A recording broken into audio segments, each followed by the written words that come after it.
की बोलो श्री सतगुरु महाराज की। प्राणधार शुद्ध साजी एवं धर्म प्रेमी सज्जन भी अभी इस कार्यक्रम के प्रारंभ से ही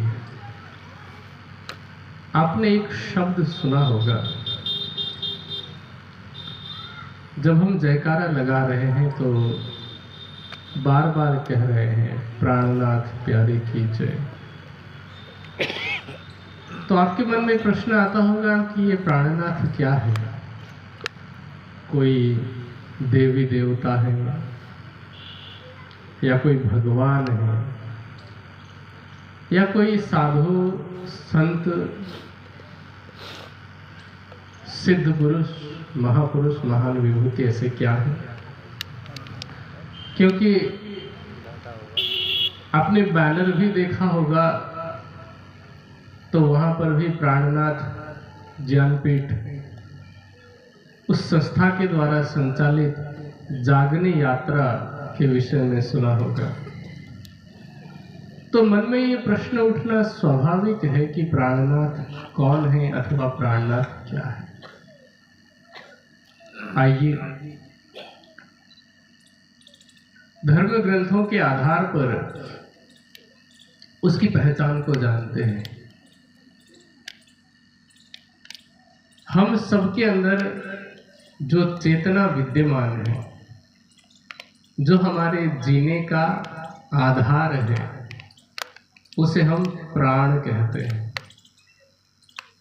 और हमारे अंदर प्राण रूप में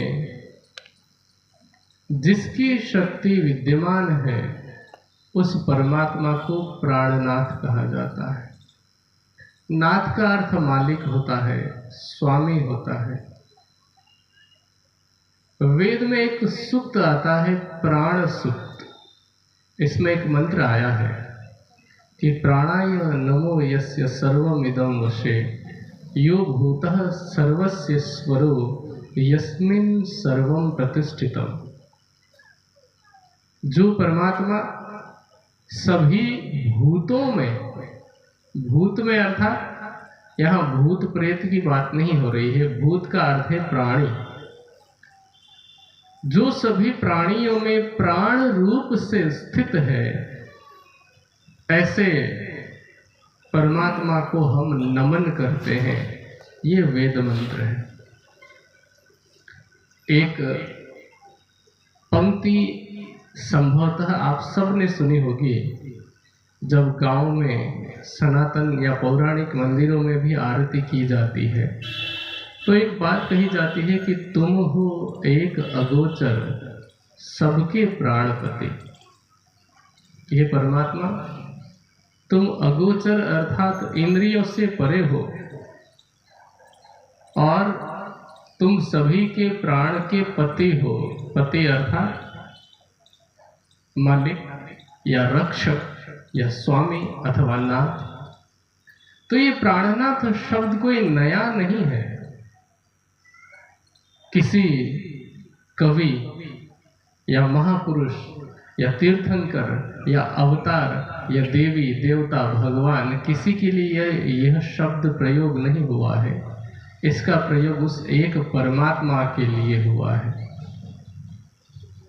और उसे ही प्रत्येक कार्यक्रम से पहले, प्रत्येक अनुष्ठान से पहले हम याद करते हैं और औपचारिक रूप में उसका जयकारा लगाते हैं। अब प्रश्न ये होता है कि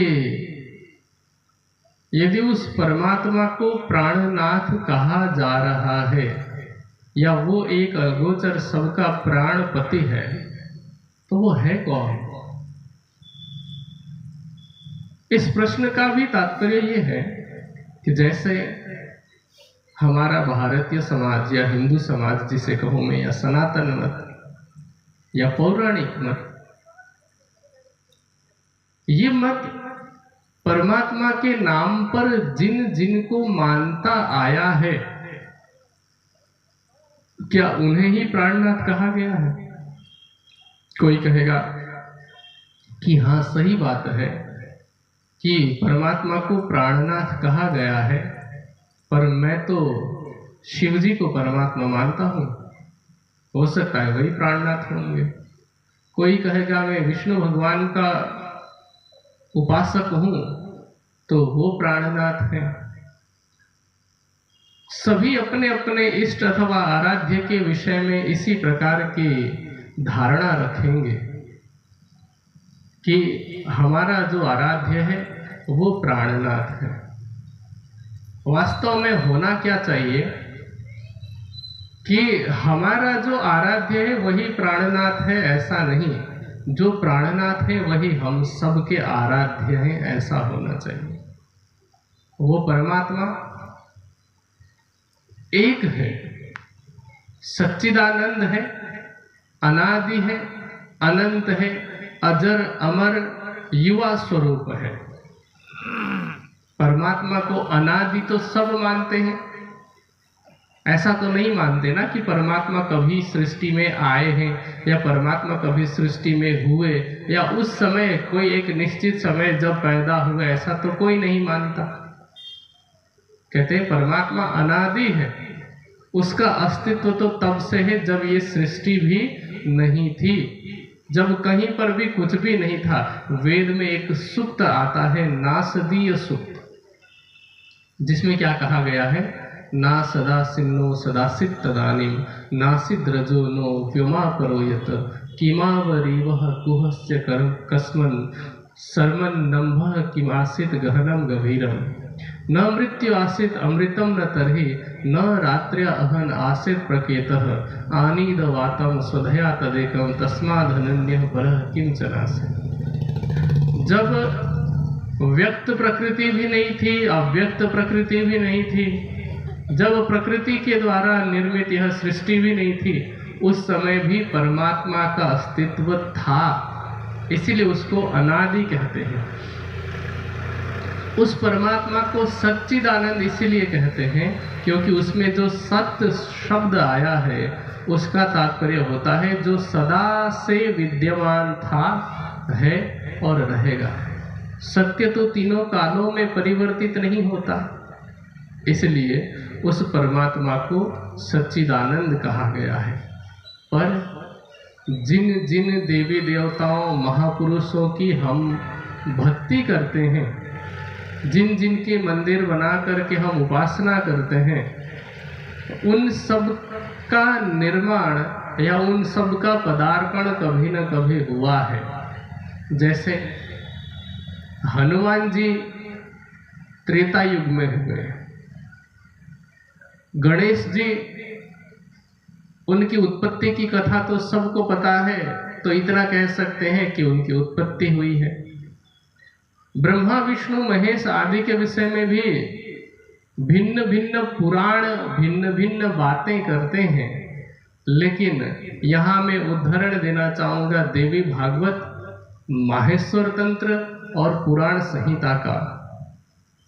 देवी भागवत में तीनों देव एक कथन कहते हैं कि अहम ब्रह्मा अहम विष्णु शिवो अहम इति मोहिता न जानीमो वयम धातः परम वस्तु सनातनम। मैं ब्रह्मा हूँ, मैं विष्णु हूँ, मैं शिव हूँ, ऐसा कहते हुए हम उस परमात्मा की माया से मोहित होते आ रहे हैं। पर जो सनातन है, जो परम तत्व है, जो परमात्मा है, उसे हम भी नहीं जानते। ये कौन कह रहा है? ब्रह्मा विष्णु और महेश तीनों देव कह रहे हैं। ये श्लोक मेरा बनाया हुआ नहीं है, देवी भागवत महापुराण भी मेरा बनाया हुआ नहीं है। इसी प्रकार माहेश्वर तंत्र में एक प्रसंग आता है। उमा जी शिवजी से पूछती हैं कि आप किसका ध्यान करते हैं, और दुनिया तो आपकी भक्ति करती है, आपको किसी और का ध्यान करने की क्या आवश्यकता है? क्या आप ही सर्वेश्वर नहीं हैं? तो शिव जी कहते हैं, हे उमा, अस्मिन अज्ञान पाथो ध्रुव वयम ब्रह्मादयो च बुद्बुदाकारतां प्राप्ता तदिच्छा वायुजृंभिता। इस अज्ञानता रूपी समुद्र में, समुद्र इसलिए क्योंकि हमने इसे भवसागर कहा है ना, तो इस भवसागर में, इस समुद्र में जैसे हवा के दबाव से पानी के बुलबुले बनते हैं और फूट जाते हैं, उसी प्रकार परमात्मा की इच्छा रूपी हवा से मैं अर्थात शिव जी, मैं और ब्रह्मा आदि देवी देवता बनते हैं और समाप्त हो जाते हैं। तो ये भी मेरा कथन नहीं है। आपने रामचरितमानस का नाम तो सुना होगा। रामचरितमानस में भी कुछ इसी प्रकार की बात बताई गई है कि नेति नेति जिहि वेद निरूपा निजानंद निरूपाधि अनुपा शंभु विरंचि विष्णु भगवाना उपजहि जासु अंश ते नाना। क्या कह रहे हैं? शंभु अर्थात शिव जी, विरंचि अर्थात ब्रह्मा जी और विष्णु भगवान, विष्णु भगवान जिसकी इच्छा से अनेक उत्पन्न होते हैं। ब्रह्मा विष्णु महेश एक नहीं, कह रहे हैं कि अनेक ब्रह्मा विष्णु और महेश जिसकी इच्छा से उत्पन्न होते हैं। और इसी प्रकार की बात 108 उपनिषदों में संग्रहित महानारायण उपनिषद में कही गई है कि महाविष्णु अथवा आदि नारायण के एक एक रोम के छिद्र से, एक एक रोमकूप से असंख्य ब्रह्मा विष्णु और महेश की उत्पत्ति होती है। तो ये भी परमात्मा नहीं है, ये सृष्टि के प्रारंभिक पुरुष हैं और परमात्मा ने इस सृष्टि को संचालित करने के लिए, पालन करने के लिए इनका प्रादुर्भाव किया है, इनका निर्माण किया है। लेकिन ये स्वयं भी उस एक परमात्मा की भक्ति करते हैं, ध्यान करते हैं। आप शिव जी की कोई भी तस्वीर देखेंगे, शिव जी को ध्यानावस्था में ही दिखाया जाता है। भागवत में विष्णु भगवान के द्वारा भी ध्यान किए जाने का प्रसंग है, और एक बार का नहीं। लक्ष्मी जी को जब पता चलता है कि जिस समय मैं धरती का भ्रमण करने हेतु निकलती हूँ, उसी समय विष्णु जी ध्यान में बैठ जाते हैं। तो एक दिन अचानक से नारद जी के द्वारा कहे जाने पर, संकेत किए जाने पर लक्ष्मी जी पहुंचती हैं और पाती हैं कि विष्णु जी ध्यान में बैठे हैं। बाद में पूछती हैं कि आप किसका ध्यान कर रहे थे? विष्णु जी कहते हैं कि मुझे बस इतना पता है कि मुझसे परे कोई है, और वो कौन है अब तक मैं नहीं जान पाया हूँ, तो अभी मैं तुम्हें नहीं बता सकता। लक्ष्मी जी कहती है कि आप मुझसे छिपाना चाहते हैं तो ठीक है, मैं स्वयं तपस्या करके जान जाऊंगी। और भागवत में तो कथन है कि लक्ष्मी जी ने 7 कल्पांत तक तप किया था। कुछ लोग कहते हैं कि 7 कल्पांत अर्थात जैसे कल्प हम कहते हैं कई युगों की अवधि होती है। कुछ लोग कहते हैं कि कल्प वहां पर वर्ष को कहा, 7 वर्ष तक तप किया। लेकिन दोनों में से आप कोई भी अर्थ को सही माने, उचित माने, इतना तो सत्य है कि लक्ष्मी जी ने तप किया केवल ये जानने के लिए कि विष्णु जी किसका ध्यान करते हैं। ब्रह्मा जी चारों वेदों से उस परमात्मा की स्तुति करते हैं। 4 मुख नहीं है ब्रह्मा जी के, उन्हें चारों वेद कंठस्थ है, इसलिए उन्हें चतुर्मुखी कहा जाता है। तो उन वेदों के द्वारा, वेद मंत्रों के द्वारा उस एक परब्रह्म की स्तुति करते हैं। तो ये ब्रह्मा, विष्णु और महेश जो सृष्टि के प्रारंभिक देवता हैं, चेतन देवता हैं, वो भी जिस परमात्मा की स्तुति करते हैं। मर्यादा पुरुषोत्तम राम से लेकर के योगेश्वर श्री कृष्ण ने जिसके तरफ संकेत किया, मर्यादा पुरुषोत्तम राम भी ध्यान करते हैं। योगेश्वर श्री कृष्ण क्या कहते हैं कि हे अर्जुन, तमेव शरणं गच्छ सर्व भावेन भारत। उसकी शरण में जाओ, हर प्रकार के भावों से युक्त होकर उसकी शरण में जाओ, जिसकी कृपा से तुम्हें शाश्वत शांति मिलेगी, शाश्वत मुक्ति मिलेगी।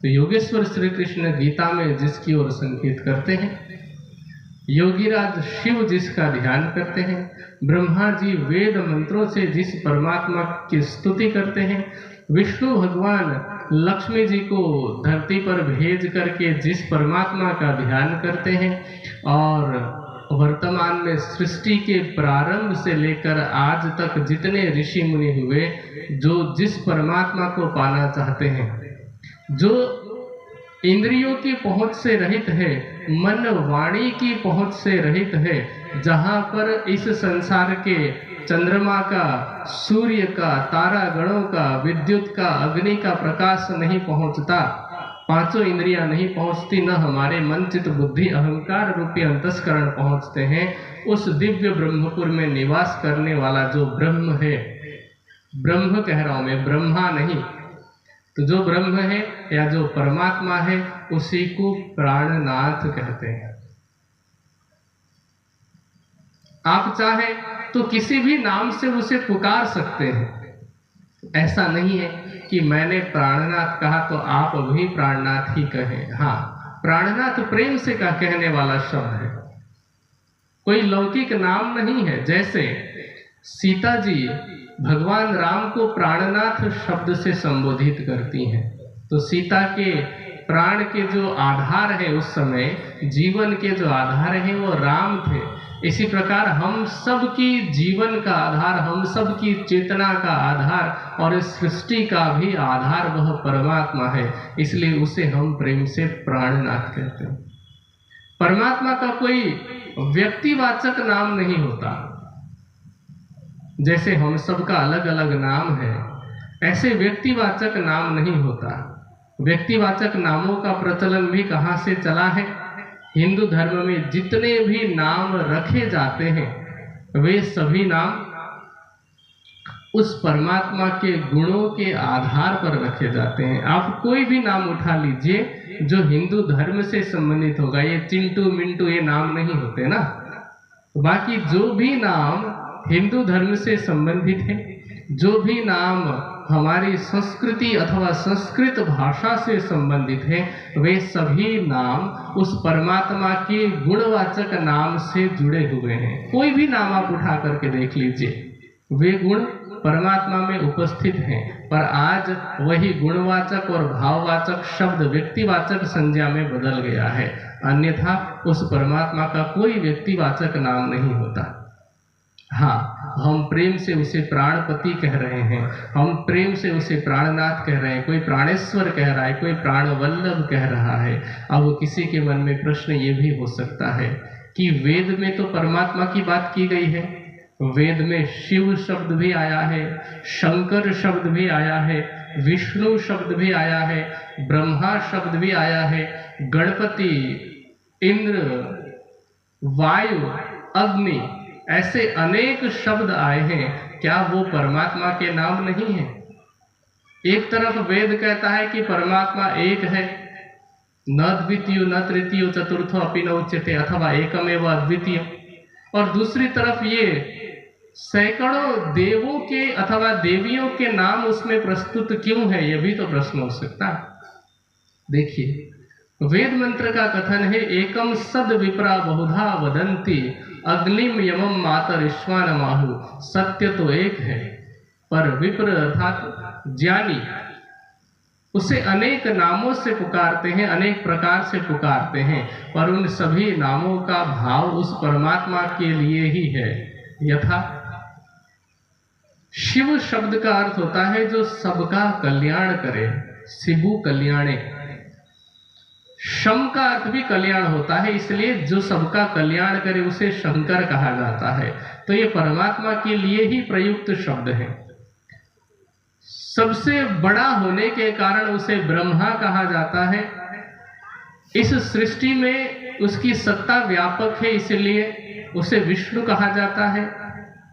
ज्ञान रूपी अग्नि की तरह प्रकाशित होने से उसे अग्नि कहा जाता है। सबसे अधिक बलशाली होने से उसे वायु कहा जाता है। ऐश्वर्य से युक्त होने से उसे इंद्र कहा जाता है। सभी प्रकार के गिनने योग्य और न गिनने योग्य गणनीय अथवा अगणनीय पदार्थों का मालिक होने से उसे गणपति कहा जाता है। तो ये सभी नाम उस एक परमात्मा के हैं। हमने अलग अलग रूप बहुत बाद में बनाए हैं। जब हम शिव कहते हैं तो हमारे मन में ये धारणा आती है कि अच्छा वो परमात्मा जटाधारी है, सिर पर चंद्रमा लिए हुए है, गले में सर्प की माला है, बैल की सवारी करने वाला है, पार्वती का पति और गणेश जी के पिता हैं। नहीं, पार्वती जी के पति और गणेश जी के पिता जो भी व्यक्ति हुए जिन्हें हम भगवान शिव कहते हैं, उनका नाम भी वेद आधारित है। तो वो सृष्टि के पहले नहीं थे। जो परमात्मा है वो किसी का न तो पुत्र होता है, न किसी एक का पिता होता है, न किसी एक का पति होता है, न उसका कोई ससुर है, न उसकी कोई सास है, न उसके कोई लौकिक रिश्तेदार है। वो परमात्मा समस्त चराचर जगत का मालिक होता है। तो इसलिए इस संसार में जितने भी महापुरुष, देवी देवता, भगवान हुए हैं, परमात्मा इन सब से परे है। देवी और देवता क्या है? देखिए, दो प्रकार के देवी देवता होते हैं, या दो प्रकार के देवता समझ लीजिए, उसमें स्त्रीलिंग पुल्लिंग दोनों आ गए। एक है जड़ देवता, दूसरे है चेतन देवता। जड़ देवता क्या है? 33 कोटि देवी देवता कहते हैं। हमारे यहाँ पर एक प्रचलन चल पड़ा कि 33 करोड़ देवी देवता है। ऐसा नहीं है। एक बार क्या हुआ कि एक पंडित जी थे, उनके मन में लालसा आई कि धर्म के नाम पर लोग भावुक तो होते ही हैं। एक माता को थोड़ी परेशानी थी घर में। परेशानी किसके नहीं होती है? सबके होती है। अब उसमें अगर कोई मौका ढूंढे तो फिर किसकी गलती है? माता की परेशानी को देख करके पंडित जी ने कहा कि देखो, तुम्हारे घर पर कुछ बाधा आई है। 33 करोड़ देवी देवताओं के नाम पर तुम्हें एक एक पैसा दान देना पड़ेगा। सोचिए कितना होता? 33 लाख तो होता है ना। तो माता जी भी समझदार थी, उन्होंने कहा ठीक है पंडित जी, आप नाम लेते जाइए, मैं दान देते जाऊंगी।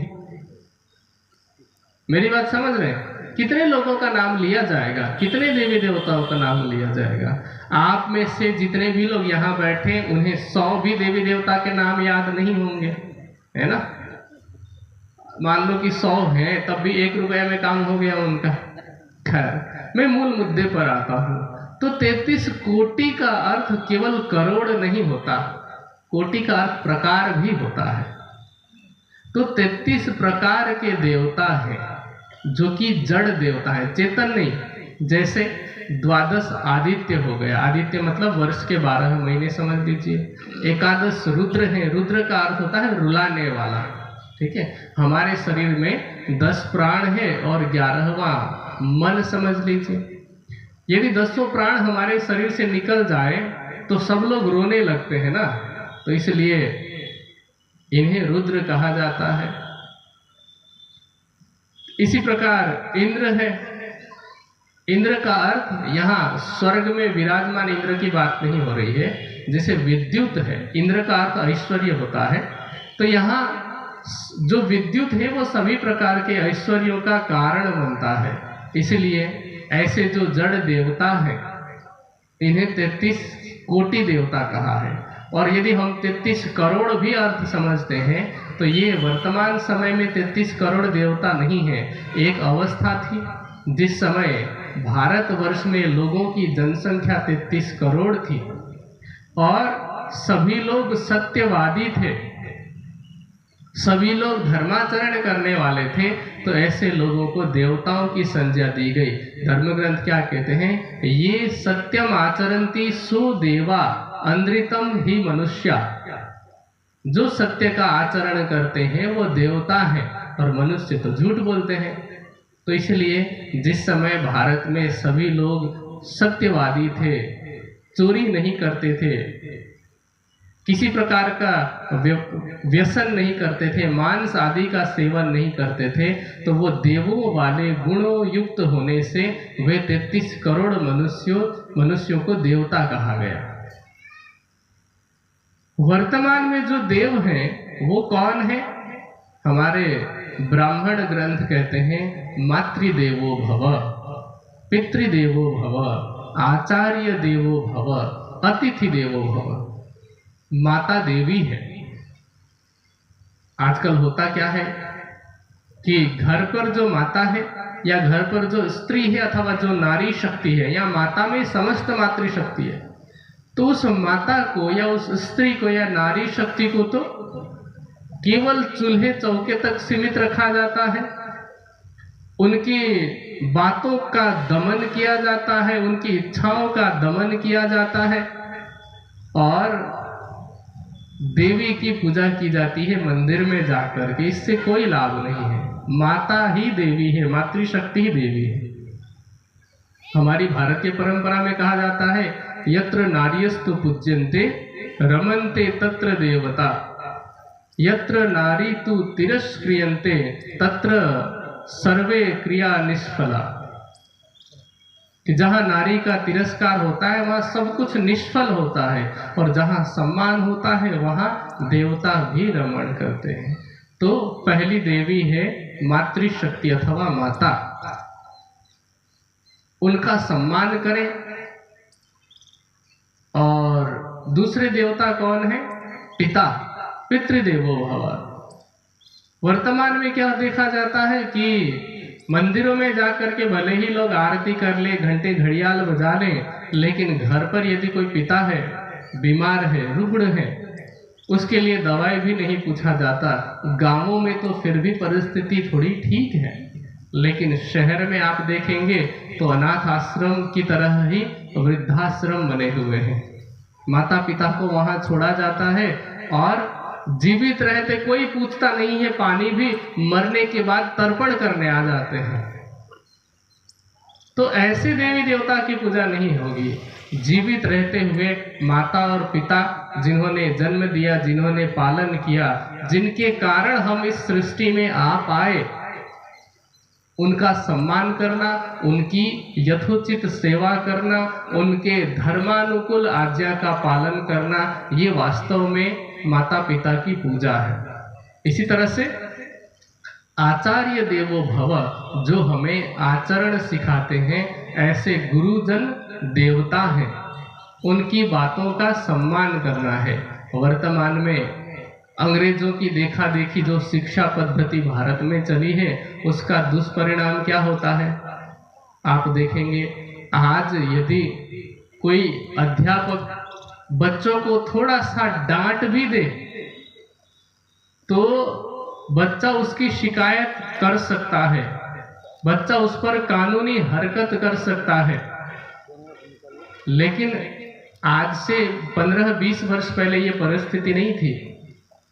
जब हम छोटे छोटे थे और स्कूल जाया करते थे, बच्चों की यदि स्कूल में पिटाई होती थी और इस घर आकर के बच्चे माता पिता से शिकायत करते थे अध्यापक की, तो घर पर भी पिटाई होती थी।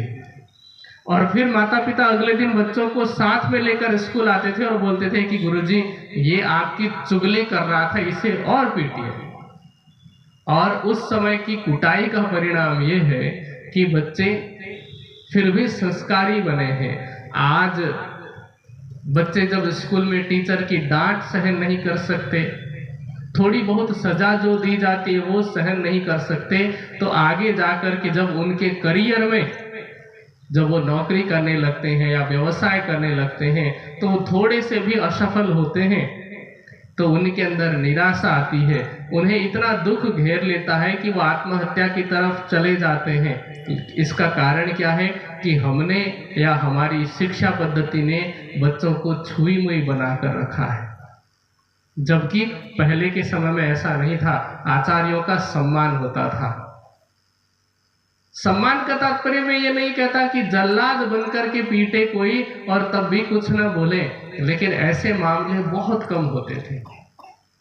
आज क्या होता है कि जब कानून ही बना दिया गया, जब ये नियम ही बना दिया गया कि आचार्य अथवा अध्यापक टीचर बच्चे को डांट नहीं सकते, तो उनको भी लगता है कि हमें क्या है, हमारी सैलरी आ रही है, हम जा करके अपना जो भी 45 मिनट या 1 घंटा पढ़ाना होता है हम पढ़ा दे रहे हैं, बच्चे बने ना बने जहां जाए हमें क्या।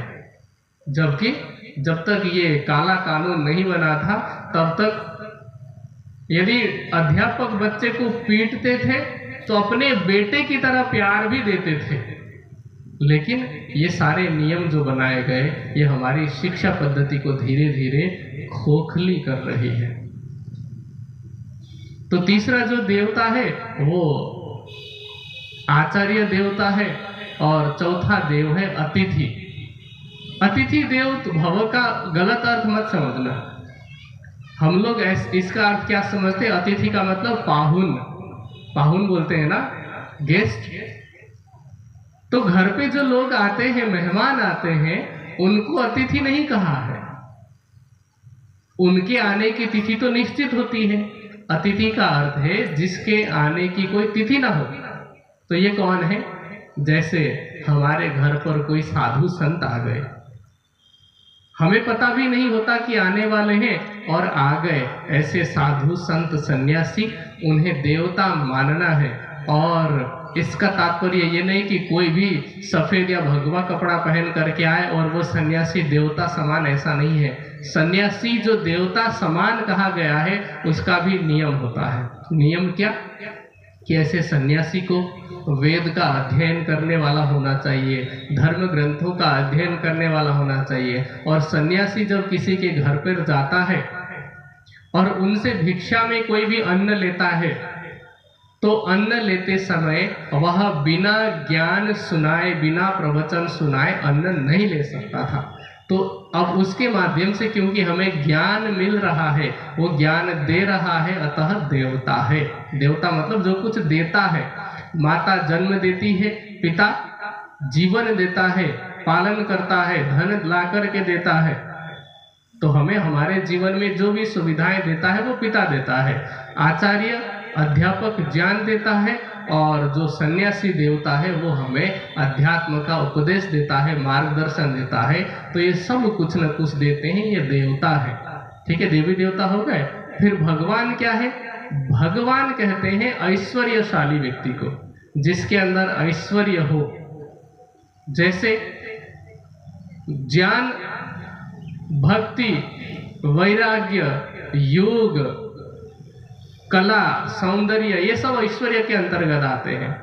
आप भगवान श्री कृष्ण जी को कह सकते हैं, भगवान विष्णु को कह सकते हैं, आप भगवान राम को कह सकते हैं, भगवान बुद्ध को कह सकते हैं, भगवान व्यास जी को कह सकते हैं, परशुराम जी को कह सकते हैं। ये सब क्या है? इनके अंदर वो ऐश्वर्य उपस्थित हैं जो भगवान में होने चाहिए। पर परमात्मा तो एक है। भगवान तो मैंने अनेक आपको गिनाए, जितने गिनाए उसके अतिरिक्त और भी बहुत सारे होंगे जिनका नाम हो सकता है आप मुझसे ज्यादा जानते हो, पर ये सब अनेक हैं। दर्जनों और सैकड़ों भी हो सकते हैं, पर परमात्मा एक है। परमात्मा कौन है?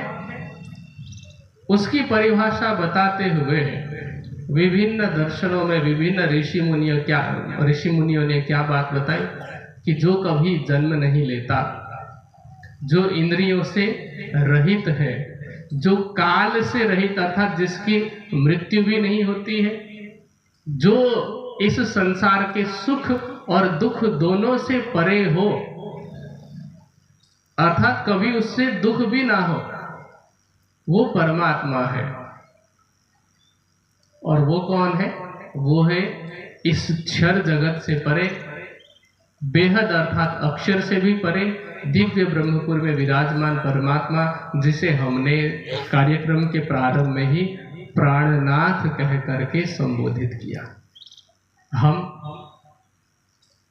श्री प्राणनाथ ज्ञानपीठ की ओर से जो जागनी यात्रा लेकर के आए हैं, इस जागनी यात्रा का उद्देश्य भी यही है कि जन सामान्य तक उस एक परमात्मा की पहचान बताएं, क्योंकि आज हिंदू समाज विशेष रूप से परमात्मा के अर्थ को न समझने के कारण, देवी देवता भगवान और महापुरुष में अंतर को न समझने के कारण उस परमात्मा की भक्ति की तरफ आगे बढ़ ही नहीं पा रहा है। तो ये सत्य बताने के लिए, जन जन तक पहुंचाने के लिए ये यात्रा निकाली गई थी। और ये जानना आवश्यक इसीलिए है क्योंकि जब तक हम उस एक चेतन परमात्मा को नहीं जानते, तब तक हमारा जीव जन्म और मृत्यु के चक्कर में अथवा भवसागर के चक्कर से मुक्त नहीं हो सकता। हम अपनी लौकिक इच्छाओं की पूर्ति के लिए भिन्न भिन्न स्थानों पर जाकर के गुहार लगा सकते हैं, मन्नत मांग सकते हैं, और हो सकता है कि 100 लोग अगर मन्नत मांगे तो 8-10 लोगों की पूरी भी हो जाए। पर वास्तव में परमात्मा मन्नत पूरी करने के लिए भी नहीं है या मन्नत मांगने के लिए भी नहीं है।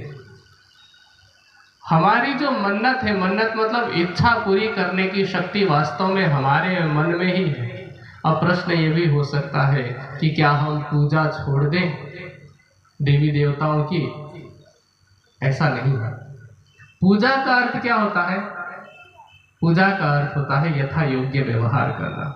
हमारे जितने महापुरुषों का मैंने नाम लिया, हम उन सभी का सम्मान करें। और जैसा कि मैंने पहले ही कहा कि ये सभी महापुरुष देवी देवता और भगवान उस एक परमात्मा की स्तुति करते हैं, उनका ध्यान करते हैं। तो हमारा कर्तव्य क्या है? जो रास्ता उन्होंने सिखाया, महाजनो ये न गत सपंथा, महापुरुष जिस रास्ते पर चलते हैं हमें उसी रास्ते का अनुसरण करना होता है। तो इन सभी महापुरुषों के द्वारा दिखाए गए रास्ते पर हम चलें और उस एक चेतन स्वरूप परमात्मा की उपासना करें, भक्ति करें, उसका ध्यान करें, उसी से प्रेम करें, उसी के प्रति हम समर्पित हों। कृष्ण जी कहते हैं गीता में कि हे अर्जुन, पुरुषः स परः पार्थ भक्त्या लभ्यस्तु अनन्या। उस उत्तम पुरुष परमात्मा को अनन्य प्रेम लक्षणा भक्ति के द्वारा ही पाया जा सकता है। अनन्य प्रेम लक्षणा भक्ति का अर्थ होता है जैसे एक पतिव्रता स्त्री अपने पति के अतिरिक्त अन्य किसी को वह स्थान नहीं देती है जो पति को दिया जा सकता है। इसी तरह से हम सबके प्रति सम्मान की भावना रखें, सबके गुणों का स्मरण करें कि मर्यादा पुरुषोत्तम राम में मर्यादा का गुण है। श्री कृष्ण जी योगेश्वर हैं और एक आदर्श गृहस्थ भी हैं, एक आदर्श राजा भी हैं और धर्म की रक्षा के लिए सब कुछ करने में तत्पर हैं। इसी प्रकार अनेक महापुरुषों में अनेक गुण होते हैं जिन्हें हम सीखें और अनुसरण करें, पर भक्ति उस एक परमात्मा की करें, ये मान करके कि हम सब उस परमात्मा, उस प्राणनाथ रूपी परमात्मा के प्राण स्वरूप हैं। आनंद सागर ग्रंथ में एक बात स्पष्ट कही गई कि प्राण रूपा प्रिया सर्वा ताशाम नाथो अक्षरात् परः तेनासो ही नामना प्राणनाथो ख्यातः प्रियस्वरः। जो प्राण रूपा ब्रह्म सृष्टि है अथवा प्राण रूपा हम सब हैं, हमारी प्राण का जो प्रियस्वर है, हमारी प्राण का जो प्राणपति है, सबके प्राणपति जिसे कहा गया है, तो हम उसे ही प्राणनाथ के नाम से जानते हैं और उसी का जयकारा भी लगाया जाता है और उसी की सिद्धांत को हम जन जन तक पहुंचाने के लिए प्राणनाथ ज्ञानपीठ की तरफ से आए हैं। आगे और भी प्रवक्ताओं के माध्यम से अथवा पूज्य स्वामी जी के माध्यम से हम चर्चा सुनेंगे, रात्रि के मंच पर भी सुनेंगे, जिससे कि इसी प्रकार के धार्मिक और आध्यात्मिक विषय और अधिक स्पष्ट होंगे। तो तब तक के लिए मैं इन्हीं वचनों के साथ अपने वाणी को विराम देता हूँ। सबको प्रणाम।